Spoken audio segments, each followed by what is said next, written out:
Դուրս եկեք դահլիճից, պարոն Ղազինյան։ Դուրս եկեք դահլիճ։ Դուրս եկեք դահլիճից։ Ես խնդրում եմ, որպեսզի անվտանգության աշխատակիցները մոտենան եւ դուրս անեն պատգամավոր Դավիթ Ղազինյանին։ Շատ լավ, իրենք ինքը դուրս է գալիս, ինքը դուրս է գալիս, ինքը դուրս է գալի։ Հարգելի գործընկերներ, ինքը դուրս է գալի, թողեք դուրս գա։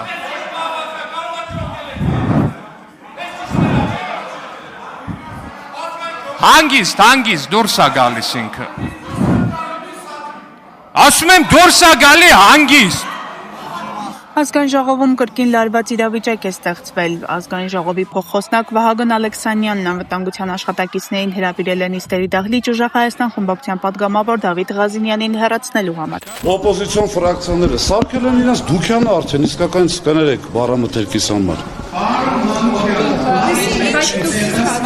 Ընդհանրեն ասում կոմենտ մի արեք։ Ամեն խոսքից հետո ամեն այս մարդիկ որոշել են իրանք պետք է մի հատ ելույթ ունենան ամեն խոսքից հետո։ Ուժի ցածրում էր ինչ էր օպոզիցիային կանչ։ Չէ, դե ես ինքս դուրս եկա, որպեսզի այդ նախագահողի ամեն խոսքից հետո չկա ԱԺ կանոնակարգ օրենքում չկա այդպիսի հասկացություն։ Հատուկ զսպեցի, ասեցի, հորդորեցինք ամեն խոսքից հետո կոմենտ ու պրիտոմ սադրիչ։ Ժողովուրդ ջան, դա նորմալ չի։ Իրավիճակը լարվեց այն բանից հետո, երբ Դավիթ Ղազինյանը տեղից փորձեց սաստել Ալեքսանյանին, պահանջելով ընդդիմադիր պատգամավորների յուրաքանչյուր ելույթից հետո անհարկի դիտողություններ ու մեկնաբանություններ չանել։ Ի պատասխան Ալեքսանյանը հայտարարեց, որ Ղազինյանի նկատմամբ կարգապահական միջոց է կիրառելու։ Նա նախ նկատողություն հայտարարեց ուժեղ Հայաստան խմբակցության պատգամավոր Տիգրան Աբրահամյանին, ապա Դավիթ Ղազինյանին։ Քիչ անց Ալեքսանյանը հայտարարեց, որ Ղազինյանը հեռացվում է մինչև տվյալ օրվա ավարտը անցկացվող նիստերից եւ անվտանգության աշխատակիցներին կոչ արեց նրան դուրս բերել դահլիճից։ Ընդդիմադիր ուժեղ Հայաստան խմբակցությունն, այդ թվում ԱԺ ընդդիմադիր փոխխոսնակ Արամ Վարդեբանյանը դուրս եկան նաեւ խորհրդանի շենքից արտահայտելով իրենց անհամաձայնությունը այս գործելակերպին։ Նրանց միացավ նաեւ Հայաստան խմբակցությունը, հայտնելով, որ կիսում են ընդդիմադիր գործընկերների տեսակետը եւ նույնպես շատ վրդովված են կատարվածից։ Առաջի օրվանից ինչ Ռուբինյան, Կոնջորյան, Վահագն Ալեքսանյան ընտրվել են նախագահում են նիստերը, իրենք իրականացնում են իրավունքի չարաշահում։ Ես ինքս քանի անգամ դրա մասին բարձրաձայնել եմ, չէ, իմ ելույթում էլ եմ մի անգամ ասել, որ նախագահողը իրավունք ունի եւ մեկնաբանություն անի, եւ արտահերթ հարց տա, եւ արտահերթ ելույթի իրավունք ունենա։ Դա իր իրավունքներն են, բայց այդ իրավունքից յուրաքանչյուր սուբյեկտի բարեխիղճ, այսինքն իրանց խնդիրը նիստի բնականon ընթացքը ապահովելն է, այսինքն նիստը լրացուցիչ մեկնաբանություն պիտի անի, եթե դրա կարիքը կա նիստի բնականon ընթացքի տեսանկյունից, այլ ոչ թե իր կարծիքը մեզ բոլորիս մի անգամ ավելացելու հնարավորության համար, հասկանում եք։ Իրենք իրականացնում են իրավունքի չարաշահում, ինչն էլ որ արդարացի բոլոր պատգամավորների դժգոհության առաջ է, այսինքն եթե իրենք բարեխիղճ գտնվեն իրավունքի իրացման հարցում, նման խնդիր չի առաջան, այդքան բան։ Անվտանգության աշխատակիցները հանեցին, թե ոչ, պարոն Ղազինյանը ինքը ասաց հանգիստ թողեք, ինքը մտան ներս, այո, մի հատ ուշադրություն դարձեք, էլի։ Ես որ գալիս եմ, ոնց որ կազարմ ա գամ։ Ես աշխարհում գիտեք քանի երկրի խորհրդանում եմ եղել։ Եվ որպես պաշտոնյա, եւ որպես զբոսաշրջիկ, այսինքն Բունդեսթագ մարդիկ գնում են որպես զբոսաշրջիկ։ Բունդեսթագում զինվորական չկա։ Կարգ գոյությունի, որ պետական պահպանության ծառայության աշխատակիցները շենքի ներսում ծառայությունը իրականացնեն քաղաքացիական զինլնայք տեսեք տարածքում որտեղ թմես խմբերով զինվորատեսման ասեք դրա կարիքը որտեղ կա ումից են պաշտպան քանի տեղ են շենքը ստուգում դալիճ մտնելու այս պարլամենտը այսի խոսալու տեղը ոնց որ կազարմ ալնի տեսեք նույնիսկ իմ խոսելու ժամանակահատվածում այսինքն ես իմ ելույթն եմ ունենում փոխոսնակը իրան իրավունք է վերապահում ինձ ընդհատել եւ ինչ որ հարցադրումներ հնչեցնել կամ դրանից հետո մի ամբողջական ելույթ է ունենում փոխոսնակը այո կարող է արտահերթ ելույթով հանդես գալ, այսինքն դուրս գալ եւ ամբյոնից ինչ որ բան ուզի, ասի, sense դարել է քաղաքական մեկնաբան։ Ամեն ելույթից հետո ինչ որ մեկնաբանություններ են անում, որի լիազորությունը կանոնակարգ ուղղակի չունեն։ Եվ մեր դիտարկումները դեռևս նախորդ նիստից աներ, որ չունեք այդ լիազորությունը, ձեզ պիտի թույլ չտակ անել բաներ, որոնցով լիազորված չեք ԱԺ կանոնակարգի համաձայն։ Ընդհանրապես սա էր, եւ ես կարծում եմ, իհարկե աննախադեպ էր, այսինքն ընդհանրապես նրա համար, որ դու իրավունք չունես այսպես խոսելու, արդեն են ՀՊՑ ներգրավել, սա ուղղակի խայտարակություն է, բայց ես հուսով եմ իրենց համար դաս կլինի։ Ազգային ժողովի փոխնախագահ Վահագն Ալեքսանյանը լրագրողներին տված ճեպազրույցում անդրադարձել է Դավիթ Ղազինյանի հետ կատարված միջադեպին։ Նա նշել է, որ մինչև վերջին պահը Ղազինյանի հետ խոսել է դուքով եւ փորձել է հնարավորինս նվազեցնել իրավիճակի սրումը։ Խնդրեմ, համեցեք։ Այնուամենայնիվ արժանիստերի ընթացքում կանոնակարգը պետք է պահել, ասել է Ալեքսանյանը։ Որովհետև լրիվ աշխատանքային իրավիճակ է դահլիճում տեղի ունեցել։ Ես նկատողություն եմ արել падգամավորին տեղից խոսելու համար, падգամավորը շարունակել է, ես նորից եմ նկատողություն արել, падգամավորը նորից է շարունակել, ես այլ կարգապահական միջոց եմ կիրառել, պահանջելով որպեսզի падգամավորը մեկ օրվա նիստի ընթացքում լքի դահլիճը եւ դահլիճում չլինի, падգամավորը հայտնել է, որ դահլիճից դուրս կգա, երբ ինքը կուզենա,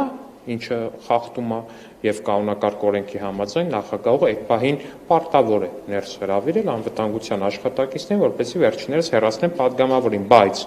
քանի որ անվտանգության աշխատակիցների ներս մտնելուն պես падգամավորը հայտնեց, որ ինքը պատրաստ է լքի դահլիճը, ես լսել եք հուսով եմ, որ աշխատակիցներին խնդրեցի չմոտենալ, քանի որ падգամավորը ինքնական պատրաստվում է լքել դահլիճը։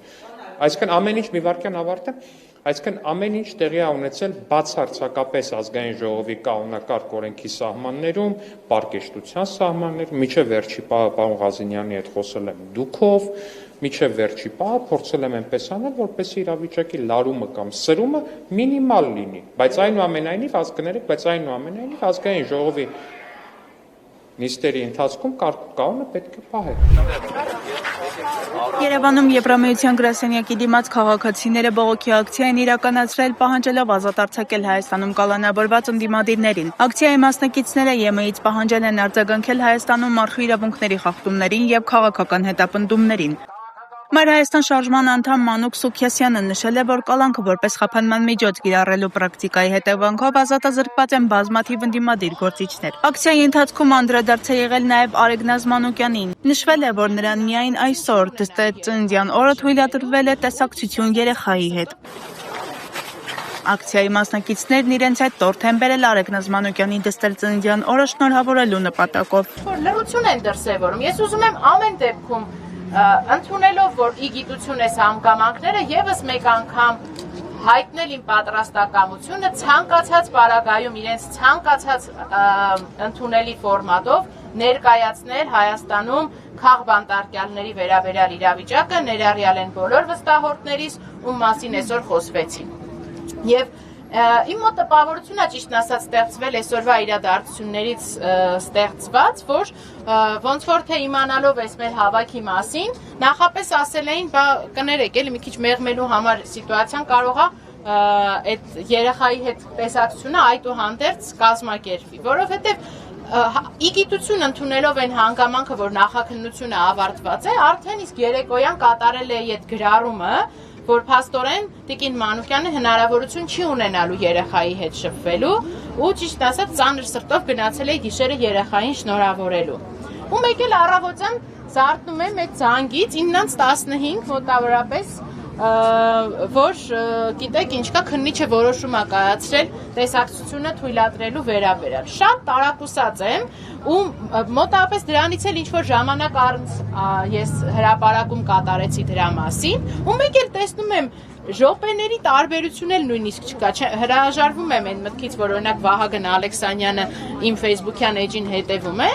բայց Աննա Գրիգորյանի ռեմարկին ի պատասխան արդեն իսկ Վահագն Ալեքսանյանը հայտարարում է, որ երեխայի հետ տեսակցությունը թույլատրված է։ Այստեղ արդեն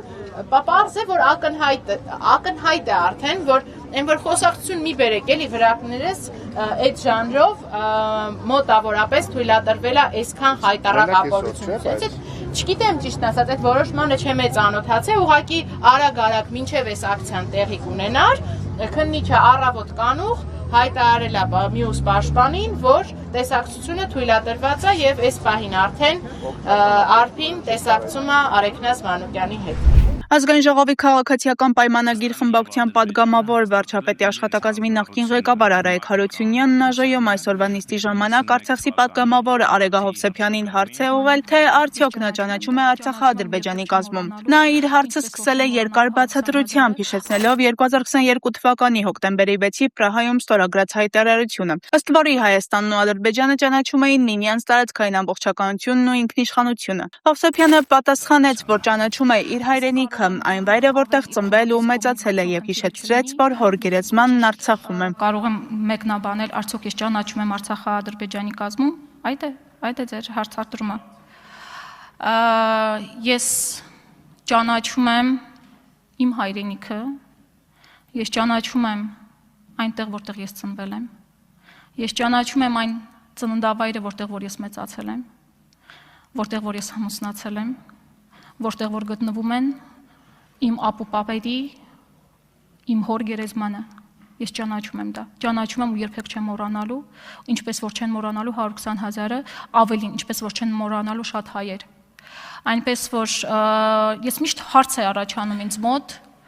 ինչ է զգում հայը, երբ որ նման հարցադրում է անում Արցախցուն, Արցախահային, արդյոք նա ճանաչում է Արցախը Ադրբեջանի, ինչ նպատակով է դա հարցնում, ցավացնելու, գիտեք, ձեր հարցերը վաղուց չեն կարող ինձ ցավացնել, ես տեսել եմ Արցախի անկումը, ավելին, դրանից ես ավելի եմ իմ դիմադրողականությունը բարձրացել, բայց ցավացնում է, գիտեք ինչը, այդ հիշողությունները, շնորհակալ եմ։ Արձագանք։ Տիկին Հովսեփյան, այս ձեր հայտարարությունը տեղի կլիներ, եթե դուք Պրահայի 2022 թվականի հոկտեմբերի 6-ի հայտարարությունից հետո մի հատ շռնդալից հայտարարություն անեիք եւ դուրս գայիք արտաքին գործերի նախարարությունից, որտեղ մնացել եք մինչեւ 23 թվականի օգոստոս։ Սա մեկ եւ երկրորդը, եթե նույնիսկ դա այդպես չի, չնայած դուք երեք ձեր գործընկերը ներկայացրել է ձեր կենսագրությունը, մեկ էլ այսենց շռնդալից հայտարարություններ ունենալ դեպքում ինչու էր Արեգա Հովսեփյանը Ղարաբաղի համար այդ ժամանակահատվածում ապրում Հայաստանի Հանրապետության մայրաքաղաք Երևանում։ Շատ շնորհակալ եմ հարցի համար, նախ ինձ չի թվում, թե մեր քաղաքացիներին շատ կհետաքրքրի, բայց հարցի ստիպված եմ պատասխանել։ Եթե արտաքին գործերի նախարարությունում այսօր դեռ կան ազնիվ մարդիկ, նրանք կարող են փաստել ու կարող եք հարցնել։ Աշխատանքից ազատման իմ դիմումը գրվել է 2020 թվականի նոյեմբերի 10-ին։ Այդ ժամանակ Հայաստանի արտաքին քաղաքական գերատեսչության կողմից նաև իմ համոզմունքներով որոշեցի սպասել ընտրություններին, որովհետև իմ սխալներ երևի, որտեղ մտածում եմ 21 թվականի ընտրություններից դուք հեռանալու եք։ 21 թվականի ընտրությունները եղան, դուք մնացիք։ Եվ 21 թվականից հետո ես գնացել եմ երեխայի խնամքի արձակուրդի։ 21 թվականից մինչև 23 թվականը ես չեմ աշխատել արտաքին գործերի նախարարությունում, ես մեծացնում էի իմ բալիկին, մեծացնում էի Արցախի մասին հիշողություններով, դիմումս գրել եմ 2023 թվականին լինելով դեռևս երեխայի խնամքի արձակուրդում, մեկ տառ անգամ, մեկ նախադասություն անգամ չեմ գրել, չեմ աշխատել 21 թվականից ձեզնից հետո։ Իսկ ինչու է Երևանում, ճիշտ եմ հասկանում ձեր հարցը այն էր, որ ես պիտի մնայի Արցախում եւ զոհվեի։ Շնորհակալ եմ։ Ազգային ժողովում Հայաստան խմբակցության ղեկավար Աննա Գրիգորյանը քննադատել է Արեգա Հովսեփյանին ուղղված հարցադրումները, դրանք համարելով անմարդկային։ Գրիգորյանը նշել է, որ եվրոպական ինտեգրման վերաբերյալ Հովսեփյանին ուղղված հարցերը նորմալ էին, սակայն անընդունելի է համարում արցախցուն հարցնել, ճանաչում է արդյոք Արցախը Ադրբեջանի կազմում կամ ինչու Արցախում տեղի ունեցած իրադարձությունների ժամանակ Ստեփանակերտում չի եղել։ Մարդիկ, ովքեր Արցախը ճանաչել են Ադրբեջանի կազմում, հանձնել են, պատճառ են դարձել էթնիկ զտման, կանգնած ուղիղ արցախցի կնոջ նայելով ասում են, դե ճանաչեք Արցախը Ադրբեջանի կազմում։ Դե ասա Ղարաբաղ, Արցախ չասես հանկարծ ու հանկարծ։ Սա հակամարտկային է, անմարտկային է, սա քաղաքական հարթության մեջ չի, որ մենք հիմա քաղաքական պատասխաններ հնչեցնենք։ Այս առումով Ես հատկապես սրա համար էի ուզում մոտենալ կամ այդ մյուս հարցադրումը։ Իսկ ինչու էթնիկ զտման ենթարկվելու ժամանակահատվածում Տիկին Հովսեփյան դուք հենց Ստեփանակերտում չէիք։ Լավ էր չհարցրեցին, իսկ ինչու են բենզալցակայանում չէիք, որ պայթեց։ Բանիկոր Փաշինյանը այդ օրերին ուղիղ եթեր էր մտնում, ասում էր. «Ինչ էթնիկ զտման մասին, սովորական քաղաքացիներին վտանգ չի սպառնում, ժողովուրդ ջան, որևէ խնդիր չկա»։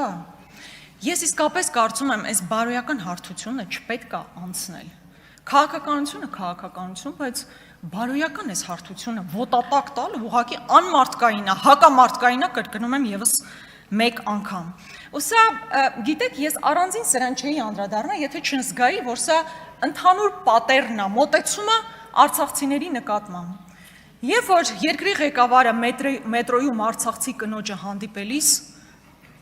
փախածներ ձևով է իրան դիմում։ Հա, երբ որ արցախցի տղամարդով իրեն հակադրվում, ասում է դու ընդհանրապես ինչ ես խոսում, ինչու՞ չես զոհվել։ Այս համատեքստը շատ վտանգավոր է։ Անհնար է բերել դիսկուրս ձեր կողմից Հայաստանի եւ Ադրբեջանի ժողովուրդների բարեկամության եւ հարաբերությունների հաստատման մասին, միևնույն ժամանակ Հայաստանի ներսում նման ատելություն սերմանել։ Ու արդեն սա քաղաքական ատելություն չի։ Սրան պետքա վերջ տրվի, մեր ժողովուրդը չունի այդ ռեսուրսը միմյանց նկատմամբ ատելության ու իրար ուտելու, այսպես ասած։ Շիրակի թեմի առաջնորդ Միքայել Սրբազանն անդրադարձել է գլխավոր դատախազի բողոքին։ Նա Facebook-յան էջում գրել է, որ ստացել է գլխավոր դատախազի բողոքը եւ նշել, որ փաստաթղթի տակ գլխավոր դատախազն ու Վերաքննիչ դատարանի դատավորի օգնականը ստորագրել են ռուսերենով, չնայած փաստաթղթի հայերեն լինելուն։ Դեռ մեզ էլ Կրեմլի ագենտ են համարում, գրել է Միքայել Սրբազանը, հրապարակելով նաեւ լուսանկարներ։ Ազգային ժողովում ուժեղ Հայաստան խմբակցության ղեկավար Նարեկ Կարապետյանն ու Հայաստան խմբակցության ղեկավար Աննա Գրիգորյանը դեմ են վարչապետի տիկին Աննա Հակոբյանի հանդիպելու առաջարկին։ Բնականաբար իմ այս առաջարկը Հակոբյանն ավելի վաղ ընդդիմադիր երկու խմբակցությունների ղեկավարներին հրավիրել էր քննարկելու քրեական օրենսգրքում փոփոխությունները եւ ընտանեկան բռնությունը որպես առանձին հանցագործություն ճանաչելու գործընթացը։ Նա նաեւ առաջարկել էր նախաձեռնությանը միանալ ընդդիմադիր կին падգամավորներին։ Սակայն այսօր լրագրողների հետ զրույցում Նարեկ Կարապետյանն ու Աննա Գրիգորյանը հայտարարել են, որ չեն ընդունում հանդիպման առաջարկը։ Վարչապետի տիկինը ձեզ է հրավեր տվել, կարող եմ դեպի հրավերել չի։ այո, ֆրակցիաների ղեկավարներին ձեզ եւ Հայաստան խմբակցության ղեկավար Աննա Գրիգորյանը։ Դուք պատվիրել եք Աննայի թեմի առաջարկում եք։ Ոչ։ Ինչու՞։ Պարտադիր։ Ցանկություն խմբակցությունը չունի։ Եթե ընդհանրապես հարցադրումն է, որ հանդիպելու ենք, թե չէ, չենք հանդիպելու։ Երևանի պետական համալսարանի պատմության ֆակուլտետի հայոց պատմության ամբիոնի վարիչ Էդիկ Մինասյանը մեղադրվում է խոշոր չափերով կաշառք ստանալու մեջ։ Հակակոռուպցիոն կոմիտեի տվյալներով Մինասյանը օգտագործելով ընդունելության հանձնաժողովի վրա ունեցած ազդեցությունը քաղաքացու ԵՊՀ ընդունվելն անխոչնդոտ ապահովելու համար նրա ազգականից պահանջել է 5000, ապա սակարկությունից հետո 4000 ԱՄՆ դոլար։ Մինասյանի նկատմամբ որպես խափանման միջոց կիրառվել է տնային կալանքը, նախաքննությունն ավարտվել է եւ գործը մեղադրական եզրակացությամբ ուղարկվել է հակակոռուպցիոն դատարան։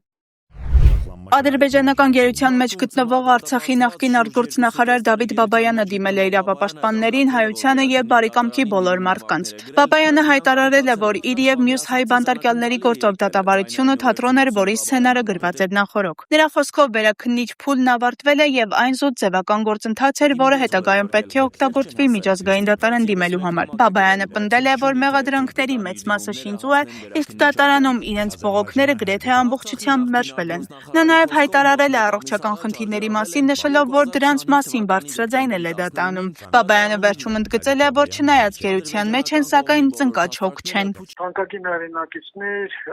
աշխարհասփյուռ հայություն, բարի կամքի մարդիկ աշխարհում եք, իրավապաշտպաններ, մարդու իրավունքների պաշտպաններ, լրագրողներ։ Ստիպված դիմում եմ ձեզ, քանի որ այլ ընտրանք բացապես չունեն։ Դուք գիտեք, որ մենք արդեն 3 տարի այստեղ ենք, դատական գործընթացներ են գնում եւ այլ իհարկե մեծ խախտումներով, բայց վերջի այդ խախտումներին գումարվել է եւս մեկը։ Անհետացել են իմ այստեղ ուրեմն վերաքննիչ դատարան ուղղված նամակ բողոքներս, որպեսզի նաեւ վերաքննիչ դատարանում վերանայվի այս գործը։ Իսկ մենք դուք գիտեք, որ ուզում ենք դիմենք միջազգային դատարան։ Իմ հաստատումն է դրա մասին տեղյակ պահել 50 թվականի մայիսի 7-ին, ասելով, որ վերջին օրն է դիմումների հանձնման եւ այն իհարկե անակնկալ էր, քանի որ վերջին օրը պետք է լիներ փետրվարի 25-ը, իսկ փետրվարի 23-ին ես երկու դիմում ուղարկել եմ մեկուսարանից, մի հատ էլ նամակ մեկուսարանի պետի միջոցով խնդրանքով, որ սա ուղարկեն։ Եվ այդ ամենը անհետացել է, չկա։ Ստիպված եւս մի նամակ եմ գրել, բայց չգիտեմ պատասխանը, հետեւաբար չի բացառում, որ փորձ անեն, որ թույլ չտան, որպեսզի ես դիմումներս ներկայացնեմ վերաքննիչ դատարան։ Ազգային ժողովն այսօր ավարտեց մշտական հանձնաժողովների նախագահների թեկնածուների քննարկումը։ Քվեարկությունը տեղի կունենա վաղը ժամը 10:10-ին։ Այն կտևի մոտավորապես 2 ժամ։